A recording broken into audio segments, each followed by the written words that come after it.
विद्या बिखै परबीन न्याय शास्त्र ते आद जे रसना अगर सुकीन। वाहिगुरु जी का खालसा वाहिगुरु जी की फतेह। पतित पावन गुरु गरीब निवाज धन धन श्री गुरु तेग बहादुर साहिब जी दे पावन इतिहासिक अस्थान ते जिथे जाए बह मेरा सतगुरु सो थान सुहावा राम राजे। गुरसिੱਖੀ सो थान भालिया लै धुर मुख लावा। श्री गुरु दुख निवारण साहिब जिथे धन धन श्री गुरु तेग बहादुर साहिब जी ने समाज का भला करते हुए दुखियां का दुख दूर करते हुए सतगुਰਾਂ ने इत्थे चरण पाए ते अज असी सारे ही गुरु ग्रंथ साहिब जी की पावन हजूरी विखे साध संगत दीयां घड़ियां माणदे होए शाम दे दीवाना विखे हाजरी भरदे होए धन धन श्री गुरु अमरदास जी महाराज जी का पावन इतिहास श्रवण कर रहे हैं। पिछले प्रकरणा विखे आप जी ने श्रवण किया है कि श्री गुरु अमरदास जी महाराज गोविंदवाल साहिब विखे सब दा भला करदे, जो भी गुरसिख आउंदा उन्हें दर्शन देंदे। गोविंदवाल गोविंदपुरी सम जलन तीर विपास बनायो। गोविंदे दे नां ते ये नगरी वसाई। गोविंदा आप ते सतगुर साहिब जी का श्रद्धालु पर ओदे पुत्र गुरु घर नाल वैर करन लगे, चौधरी बन लगे। असि पिंड दे चौधरी हाँ, सानू हिस्सा मिलना चाहिए, सानू टैक्स दिओ, कर दो। इस पिंड दे विखे जितने घर हैं वो सारे सानू टैक्स देण। ये सोचते हुए कि गुरु अमरदास जी इन्हां कोल बहुतियां संगतां आउंदियां, बहुता पैसा आउंदा है, चलो उन्हां कोल चलीए, उन्हां कोल टैक्स मंगीए। मन विखे लालच लालच करते हुए सतगुरु साहिब जी को आए। आखण लगे महाराज असी पिंड दे चौधरी हाँ, सानू टैक्स दे करो। सतगुरु जी आखण लगे भी रब दे प्यारिओ, ये तो गुरु घर है, इत्थे संगतां द्वारा लंगर पानी चलता है, किसी नूं टैक्स की देना, कर की देना है। पर अहंकारी लालची सतगुरु साहिब जी की ये वार्ता समझ नहीं सके ते महाराज जी नाल विवाद करन लगे। धन गुरु अमरदास जी महाराज अपने आनंद विखे बैठे ते इन्हां गोविंदे दे पुत्रा ने गोविंदे दे पुत्रा ने दिल्ली विखे जाके शिकायत की कि देखो बादशाह जी, ये साडी जगह है, साडा नगर है, मेरे पिता ने यह नगर वसाया है, पर ये सानू कर नहीं दे रहे। पर वो बादशाह नू भी पता है कि सतगुरु साहिब जी की महिमा की है। धन गुरु अमरदास महाराज भले अमरदास गुण तेरे, तेरी उपमा तोहे बनावे। सतगुरु अमरदास जी हर गुरसिख का भला करन वाले, समाज विखे जाति भाव नू दूर करन वाले। ऐसे गुरु अमरदास जी की महिमा सारे संसार विखे फैली हुई है ते पातशाह नू भी पता है। पर यह गोविंदे दे पुत्रां नू आप इन्हां नू दुखी होना पिया ਤੇ ਉਥੋਂ ਦਰਬਾਰ ਚੋਂ ਇਹ ਲੱਜਾਵਾਰ ਹੋ ਕੇ ਆਪਣੇ ਘਰ ਪਹੁੰਚੇ। ਤੇ ਇੱਥੇ ਮਹਾਰਾਜ ਉਸ ਸਾਰੇ ਵਰਤਾਵੇ ਨੂੰ ਸ੍ਰੀ ਗੁਰੂ ਰਾਮਦਾਸ ਜੀ ਗੌੜੀ ਰਾਗ ਵਿਖੇ ਬਿਆਨ ਕਰਦੇ। ਗੌੜੀ ਰਾਗ ਦੀ ਵਾਰ ਮਹੱਲਾ ਚੌਥਾ। ਤੇ ਇਹ ਸਾਰਾ ਸ਼ਬਦ ਮਹਾਰਾਜ ਜੀ ਨੇ ਉਹ ਬਿਆਨ ਕੀਤਾ ਵੀ ਕਿਵੇਂ ਕਿਵੇਂ ਇਹਨਾਂ ਨੂੰ ਲੱਜਾਵਾਨ ਹੋਣਾ ਪਿਆ ਤੇ ਇਹ ਆਪ ਸ਼ਰਮਿੰਦਿਤ ਹੋ ਕੇ ਇਹਨਾਂ ਦਾ ਲੋਕ ਵੀ ਗਿਆ ਪਰਲੋਕ ਵੀ ਗਿਆ। ਇਹ ਗਾਉਂਦੇ ਦੇ ਪੁੱਤਰ ਆਪਸ ਵਿਖੇ ਹੀ ਬਹਿਸਦੇ ਹੋਏ ਇਹਨਾਂ ਦਾ ਲੋਕ ਪਰਲੋਕ ਨਾਸ਼ ਹੋ ਗਿਆ। ਇੱਕ ਪੁੱਤਰ ਰਹਿ ਗਿਆ। ਤੇ ਗੋਇੰਦੇ ਦੀ ਘਰ ਵਾਲੀ ਸਤਿਗੁਰ ਸਾਹਿਬ ਜੀ ਕੋਲ ਆਈ, ਆਖਣ ਲੱਗੀ ਮਹਾਰਾਜ ਬਖਸ਼ਿਸ਼ ਕਰੋ, ਮੇਰਾ ਇੱਕ ਪੁੱਤਰ ਰਹਿ ਗਿਆ ਹੈ, ਤੁਹਾਡਾ ਬਚਨ ਹੈ, ਆਪ ਜੀ ਬਚਨ ਨੂੰ ਵਾਪਸ ਲੈ ਲਓ, ਬਖਸ਼ਿਸ਼ ਕਰੋ ਸਤਿਗੁਰ ਜੀ, ਮੇਰੀ ਬੰਸ ਅਗਾਂਹ ਤੁਰਦੀ ਰਵੇ, ਬੰਸ ਨਾਸ਼ ਨਾ ਹੋਵੇ। ਗੁਰੂ ਅਮਰਦਾਸ ਜੀ ਨੇ ਗਾਉਂਦੇ ਦੀ ਬੰਸ ਨੂੰ ਅਗਾਂਹ ਤੋਲਣ ਲਈ ਬਚਨ ਕੀਤਾ, ਕੋਈ ਗੱਲ ਨਹੀਂ, ਤੁਹਾਡੀ ਬੰਸ ਜ਼ਰੂਰ ਰਵੇਗੀ। ਇਸ ਤਰ੍ਹਾਂ ਇਹਨਾਂ ਹੰਕਾਰੀਆਂ ਨੇ, ਨਿੰਦਕਾਂ ਨੇ, ਜਿਹੜੇ ਜਿਹੜੇ ਗੁਰੂ ਘਰ ਨਾਲ ਵੈਰ ਕਰਦੇ ਤੇ ਉਹਨਾਂ ਦਾ ਆਪਣਾ ਹੀ ਬੁਰਾ ਹੁੰਦਾ ਹੈ। ਸ੍ਰੀ ਗੁਰੂ ਅਮਰਦਾਸ ਜੀ ਮਹਾਰਾਜ ਜੀ ਦੀ ਅਗਲਾ ਇਤਿਹਾਸ, ਅਗਲੀਆਂ ਸਾਖੀਆਂ ਕਵੀ ਭਾਈ ਸੰਤੋਖ ਸਿੰਘ ਜੀ ਆਪਣੀ ਮੁਬਾਰਕ ਕਲਮ ਦੁਆਰਾ ਬਿਆਨ ਕਰ ਰਹੇ ਹਨ। ਆਓ ਮਹਾਰਾਜ ਬੇਣੀ ਪੰਡਤ ਨੂੰ ਕੀ ਉਪਦੇਸ਼ ਦਿੰਦੇ ਹਨ। ਪ੍ਰਥਾਏ ਸਾਖੀ ਮਹਾਪੁਰਖ ਬੋਲਦੇ, ਸਾਂਝੀ ਸਗਲ ਜਹਾਨ ਹੈ। ਸਭਨਾਂ ਦੇ ਪ੍ਰਥਾਏ ਸਤਿਗੁਰ ਸਿੱਖਿਆ ਦੇ ਰਹੇ ਹਨ। ਆਓ ਸਾਰੇ ਗੁਰਮੁਖ ਪਿਆਰੇ ਆਪਣੀਆਂ ਸੁਰਤੀਆਂ ਬਿਰਤੀਆਂ ਇਕਾਗਰ ਕਰਦੇ ਹੋਏ ਗੁਰੂ ਸਾਹਿਬ ਜੀ ਦੀ ਕਿਰਪਾ ਸਦਕਾ ਇਸ ਪਾਵਨ ਇਤਿਹਾਸ ਨੂੰ ਸ਼ਰਵਣ ਕਰੀਏ ਜੀ। ਸਾਰੇ ਗੁਰਮੁਖ ਸ਼ਰਧਾ ਸਤਿਕਾਰ ਨਾਲ ਗੱਜ ਵੱਜ ਕੇ ਉਚਾਰਨ ਕਰੋ ਜੀ, ਸਤਨਾਮ ਸ੍ਰੀ ਵਾਹਿਗੁਰੂ ਸਾਹਿਬ ਜੀਓ, ਸਤਨਾਮ ਸ੍ਰੀ ਵਾਹਿਗੁਰੂ ਸਾਹਿਬ ਜੀਓ। ਦੋਏਰਾ ਇੱਕ ਪੰਡਤ ਬੇਨੀਓ ਤੋ, ਵਿਦਿਆ ਬਿਕੈ ਪਰਬੀਨ। ਕਵੀ ਭਾਈ ਸੰਤੋਖ ਸਿੰਘ ਜੀ ਬਿਆਨ ਕਰਦੇ, ਖਾਲਸਾ ਜੀਓ, ਇੱਕ ਪੰਡਤ ਬੇਣੀ ਨਾਮ ਦਾ, ਜਿਨੇ ਬਹੁਤੇ ਗ੍ਰੰਥ ਪੜ੍ਹੇ, ਵੇਦ ਸ਼ਾਸਤਰ ਪੜ੍ਹੇ, ਪੁਰਾਣ ਪੜ੍ਹੇ, ਸਿਮਰਤੀਆਂ ਪੜ੍ਹੀਆਂ, ਵੀ ਗੱਲ ਕੀ ਵੈਦਿਕ ਭਾਸ਼ਾ ਦੇ ਸਭ ਗ੍ਰੰਥ ਪੜ੍ਹੇ, ਹਰ ਵਿਦਿਆ ਵਿਖੇ ਪ੍ਰਵੀਨ ਹੈ, ਨਿਪੁੰਨ ਹੈ, ਇਹ ਬੇਣੀ ਨਾਮ ਦਾ ਪੰਡਤ। ਨਿਆਏ ਸ਼ਾਸਤਰ ਤੇ ਆਦ ਜੇ, ਰਸਨਾ ਅਗਰ ਸੁਕੀਨ। ਛੇ ਸ਼ਾਸਤਰ ਤੇ ਉਹਨਾਂ ਚ ਨਿਆਏ ਸ਼ਾਸਤਰ, ਕਿਸੇ ਨੂੰ ਕਿਵੇਂ ਜਿੱਤਣਾ ਹੈ, ਕਿਵੇਂ ਕਾਬੂ ਕਰਨਾ ਹੈ, ਕਿਵੇਂ ਉਹਦਾ ਉੱਤਰ ਦੇਣਾ ਹੈ, ਇਸ ਗ੍ਰੰਥ ਨੂੰ, ਨਿਆਏ ਸ਼ਾਸਤਰ ਨੂੰ ਇਸਨੇ ਚੰਗੀ ਤਰ੍ਹਾਂ ਵਿਚਾਰਿਆ। ਜਿੱਥੇ ਜਿੱਥੇ ਜਾਂਦਾ ਹੈ ਇਹ ਨਿਆਏ ਸ਼ਾਸਤਰ ਦੁਆਰਾ ਗੱਲ ਕਰਦਾ ਹੈ। ਕਿਉ ਪਈ ਦੇਸ਼ ਵਿਦੇਸ਼ਨ ਵਿਕੈ ਹਮੇਸ਼। ਦੂਰ ਦੂਰ ਤੇ ਜਾ ਕੇ, ਦੇਸ਼ ਵਿਦੇਸ਼, ਆਪਣੇ ਇਲਾਕੇ ਵਿਖੇ ਤੇ ਇਲਾਕੇ ਤੋਂ ਬਾਹਰ ਜਾ ਕੇ ਹਰ ਪੰਡਤ ਨਾਲ ਵਿਚਾਰ ਕਰਦਾ ਹੈ। ਵਿਚਰਤ ਵਿਦਿਆ ਮਾਨ ਵਿਸ਼ੇਸ਼।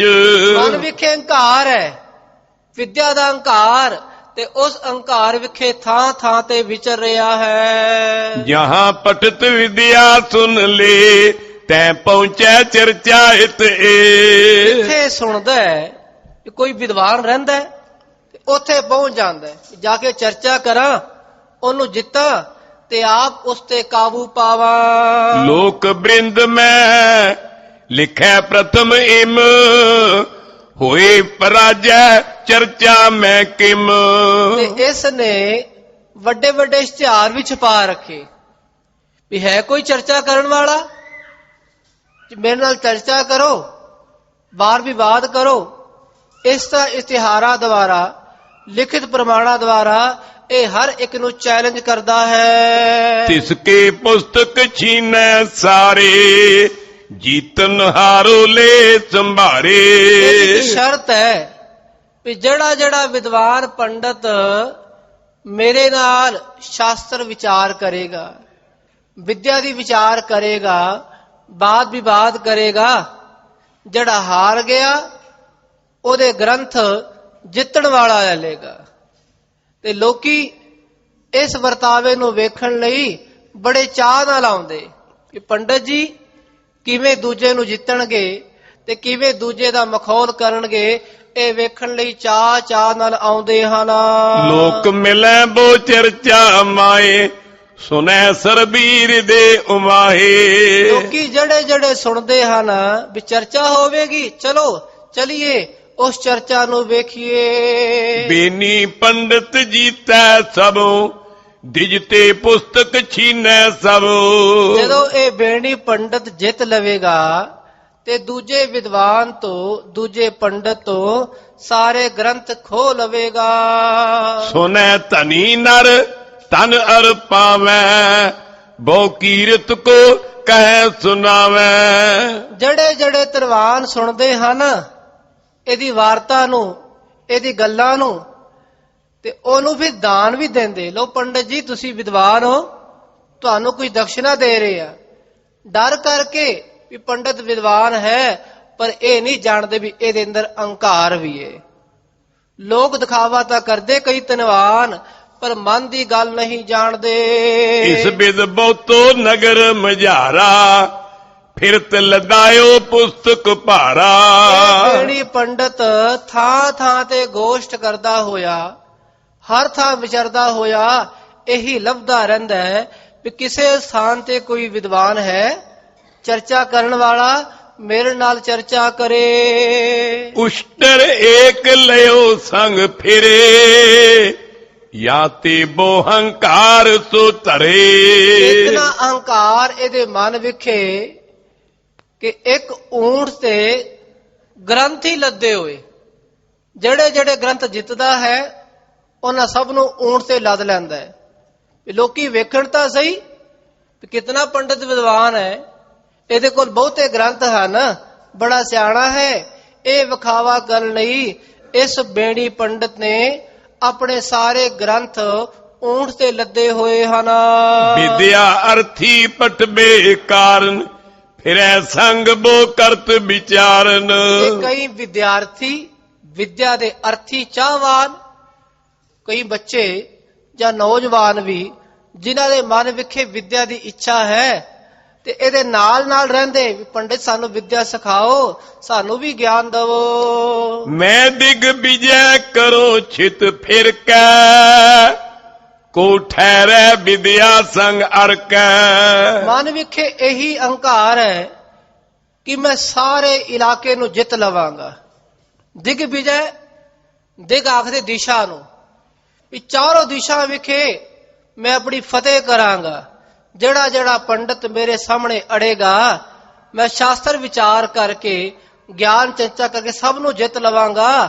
ਤੇ ਇਹਦੇ ਮਨ ਵਿਖੇ ਇਹੀ ਅਹੰਕਾਰ ਹੈ। ਮਮ ਸਮ ਅਪਰ ਨਹੀਂ ਜਗ ਕੋਏ, ਇਸ ਅਹੰਕਾਰ ਹਿਰਦੇ ਪਰ ਤੋਏ। ਮੇਰੇ ਬਰਾਬਰ ਕੋਈ ਨਹੀਂ, ਜਿਤਨਾ ਮੈਂ ਵਿਦਵਾਨ ਹਾਂ ਉਤਨਾ ਕੋਈ ਵਿਦਵਾਨ ਨਹੀਂ। ਮਨ ਵਿਖੇ ਇਹੀ ਅਹੰਕਾਰ ਲੈ ਕੇ ਥਾਂ ਤੇ ਭਟਕ ਰਿਹਾ ਹੈ। ਸਹਿਜ ਸੁਭਾਇਕ ਵਿਚਰਤ ਆਵਾ, ਡੇਰੋ ਗੋਇੰਦਵਾਲ ਸੋ ਪਾਵਾ। ਸਹਿਜ ਸੁਭਾਏ ਵਿਚਰਦਾ ਹੋਇਆ ਇਹ ਬੇਣੀ ਪੰਡਤ ਗੋਬਿੰਦਵਾਲ ਆ ਕੇ ਟਿਕ ਗਿਆ ਤੇ ਉੱਥੇ ਇਸਨੇ ਆਪਣਾ ਡੇਰਾ ਕੀਤਾ ਹੈ। ਤੈ ਸਤਗੁਰ ਕੀ ਸੁਨ ਕੈ ਕੀਰਤ, ਬੋ ਨਿਰਮਲ ਸਭ ਜਗ ਵਿਸਤੀਰਤ। ਇਸਨੇ ਸੁਣਿਆ ਵੀ ਹੋਇਆ ਹੈ ਵੀ ਪੰਜਾਬ ਵਿਖੇ ਇੱਕ ਗੋਬਿੰਦਵਾਲ ਸਾਹਿਬ ਪਿੰਡ ਹੈ ਤੇ ਇੱਥੇ ਗੁਰੂ ਅਮਰਦਾਸ ਜੀ ਰਹਿੰਦੇ। ਅੱਜ ਉਸੇ ਪਿੰਡ ਵਿਖੇ ਆ ਕੇ ਟਿਕਾਣਾ ਕੀਤਾ ਹੈ ਵੀ ਉਹਨਾਂ ਦੀ ਕੀਰਤੀ, ਉਹਨਾਂ ਦੀ ਵਡਿਆਈ ਨਿਰਮਲ ਹੈ ਤੇ ਵਡਿਆਈ ਦੀ ਚਰਚਾ ਹਰ ਪਾਸੇ ਹੋ ਰਹੀ ਹੈ। ਉੱਤਰ ਦੱਖਣ ਪੂਰਬ ਪੱਛਮ ਵਿਖੇ ਉਹਨਾਂ ਦੀ ਜੈ ਜੈਕਾਰ ਹੋ ਰਹੀ ਹੈ। ਚੈਤ ਦੇਖ ਬੇਰ ਦੇ ਉਮਾਹੂ, ਬਹਿਰ ਗੁਰੂ ਆਏ ਛਿਨ ਤਾਉ। ਮਨ ਵਿਖੇ ਇੱਛਾ ਤੇ ਹੈ ਕਿ ਇਹਨਾਂ ਨੂੰ ਮਿਲੀਏ, ਦਰਸ਼ਨ ਕਰੀਏ। ਤੇ ਇਸ ਤਰ੍ਹਾਂ ਇਹ ਇੱਛਾ ਲੈ ਕੇ ਇਹਨੇ ਆਪਣੇ ਮਨ ਵਿਖੇ ਸੋਚਿਆ ਹੀ ਹੈ। ਤੇ ਉਸੇ ਵੇਲੇ ਧੰਨ ਸ੍ਰੀ ਗੁਰੂ ਅਮਰਦਾਸ ਜੀ ਮਹਾਰਾਜ ਆਪਣੇ ਮਹਿਲਾਂ ਤੋਂ ਬਾਹਰ ਨਿਕਲੇ ਹਨ, ਜਿੱਥੇ ਬੌਲੀ ਸਾਹਿਬ ਸਤਿਗੁਰੂ ਜੀ ਬੌਲੀ ਸਾਹਿਬ ਦੇ ਬਾਹਰ ਆ ਕੇ ਬਹਿ ਗਏ ਹਨ। ਸਥਿਤ ਬਾਪ ਕਾ ਨਿਕਟ ਸਥਾਨ ਦਰਸੈ ਨਰ ਬੈਠੇ ਗੁਣ ਖਾਨ। ਬੌਲੀ ਸਾਹਿਬ ਦੇ ਨੇੜੇ ਮਹਾਰਾਜ ਆ ਕੇ ਬਹਿ ਗਏ ਤੇ ਉੱਥੇ ਗੁਰਸਿੱਖ ਪਿਆਰੇ ਆਪਣੇ ਗੁਰੂ ਦੇ ਦਰਸ਼ਨ ਕਰਨ ਲਈ ਉਹਨਾਂ ਦੇ ਮਨ ਵਿਖੇ ਚਾਹ ਹੈ, ਉਮੰਗ ਹੈ। ਜਿਵੇਂ ਚੰਦ ਚਕੋਰ ਪ੍ਰੀਤ ਹੈ ਲਾਇਤਾਰ ਨਿਹਾਲੇ, ਚਕਵੀ ਸੂਰਜ ਹਿਤ ਹੈ ਉਹ ਨਿਭ ਹੈ ਨਾਲੇ। ਚੰਦਰਮਾ ਨੂੰ ਵੇਖਣ ਲਈ ਚਕੋਰ ਆਪਣੀਆਂ ਅੱਖਾਂ ਬਾਰ-ਬਾਰ ਉਸ ਵੱਲ ਲਾਈ ਜਾਂਦਾ ਹੈ। ਇਸੇ ਤਰ੍ਹਾਂ ਗੁਰਸਿੱਖਾਂ ਦਾ ਇੱਕੋ ਟੀਚਾ ਹੈ, ਇੱਕੋ ਨਿਸ਼ਾਨਾ ਹੈ, ਗੁਰੂ ਦੇ ਦਰਸ਼ਨ ਕਰਨ ਲਈ। ਤੇ ਗੁਰਮੁਖ ਪਿਆਰੇ ਗੁਰੂ ਦੇ ਦਰਸ਼ਨ ਕਰਨ ਲਈ ਦੂਰ ਦੂਰ ਤੋਂ ਆਉਂਦੇ, ਆਪਣੇ ਕੰਮਾਂ ਕਾਜਾਂ ਨੂੰ ਸੰਕੋਚਦੇ ਹੋਏ ਗੁਰੂ ਦੇ ਦਰਸ਼ਨ ਕਰਦੇ ਹਨ। ਆਏ ਵਹਿਰ ਜਾਨ ਮਨ ਮਾਈ ਉਠ ਪੰਡਤ ਆਇਓ ਪ੍ਰਭ ਪਾਹੇ। ਜਦੋਂ ਇਸ ਪੰਡਤ ਨੇ ਸੁਣਿਆ ਵੀ ਸਤਿਗੁਰੂ ਜੀ ਬਾਹਰ ਆ ਕੇ ਬਹਿ ਗਏ ਹਨ ਤੇ ਇਹ ਵੀ ਪੰਡਤ ਦਰਸ਼ਨ ਕਰਨੇ ਸਤਿਗੁਰਾਂ ਦੇ ਕੋਲ ਆਇਆ ਹੈ। ਸਾਦਰ ਸਤਗੁਰ ਨਿਕਟ ਬਿਠਾਇਓ ਕੁਸ਼ਲ ਖੇਮ ਬੂਜੀ ਅਰ ਖਾਇਓ। ਸਤਿਗੁਰ ਸਾਹਿਬ ਜੀ ਜਾਣੀ ਜਾਣ ਘਟ ਘਟ ਕੇ ਅੰਤਰ ਕੀ ਜਾਣਤ, ਭਲੇ ਬੁਰੇ ਕੀ ਪੀਰ ਪਛਾਨਤ। ਵੀ ਪੰਡਤ ਹੈ, ਵਿਦਵਾਨ ਹੈ, ਸਿਆਣਾ ਹੈ, ਪੜ੍ਹਿਆ ਲਿਖਿਆ ਹੈ, ਇਹਦੀ ਕਦਰ ਕੀ ਕਰਨੀ ਹੈ। ਸਤਿਗੁਰ ਸਾਹਿਬ ਜੀ ਨੇ ਸਾਦਰ ਆਦਰ ਸਹਿਤ ਇਹਨੂੰ ਆਪਣੇ ਕੋਲ ਬਿਠਾਇਆ। ਆਓ ਪੰਡਤ ਜੀ ਦੱਸੋ, ਕੋਈ ਜਲ ਪਾਣੀ ਛਕਣਾ ਹੈ, ਲੰਗਰ ਪਾਣੀ ਛਕਿਆ ਕਿ ਨਹੀਂ ਛਕਿਆ, ਇਹ ਸਾਰਾ ਹਾਲ ਚਾਲ ਪੁੱਛਿਆ ਹੈ। ਤਬ ਸੰਗਤ ਬੋ ਦਰਸ਼ਨ ਕਰੈ ਬੰਦੈ ਚਰਨਿ ਉਪਾਇਨ ਧਰੈ। ਗੁਰਮੁਖ ਪਿਆਰੇ ਸੰਗਤ ਰੂਪ ਵਿਖਿਆ ਕੇ ਗੁਰੂ ਦੇ ਦਰਸ਼ਨ ਕਰਦੇ ਹਨ, ਬੰਦਨਾ ਕਰਕੇ ਆਪਣੀਆਂ ਭੇਟਾਵਾਂ ਅਰਪਣ ਕਰਦੇ ਹਨ।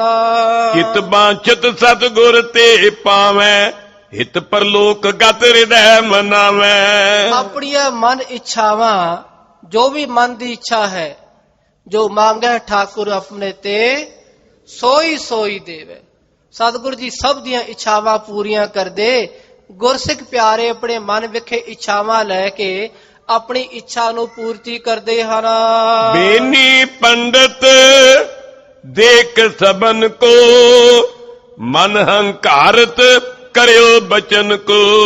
ਇਹ ਬੇਣੀ ਪੰਡਤ ਸੁਣ ਰਿਹਾ ਹੈ, ਸਿੱਖਾਂ ਨੂੰ ਵੇਖ ਰਿਹਾ ਹੈ ਵੀ ਸਿੱਖ ਆਉਂਦੇ, ਦਰਸ਼ਨ ਕਰਦੇ, ਮੱਥਾ ਟੇਕਦੇ ਤੇ ਆਪਣੀਆਂ ਮਨ ਇੱਛਾਵਾਂ ਦੀ ਪੂਰਤੀ ਕਰਦੇ।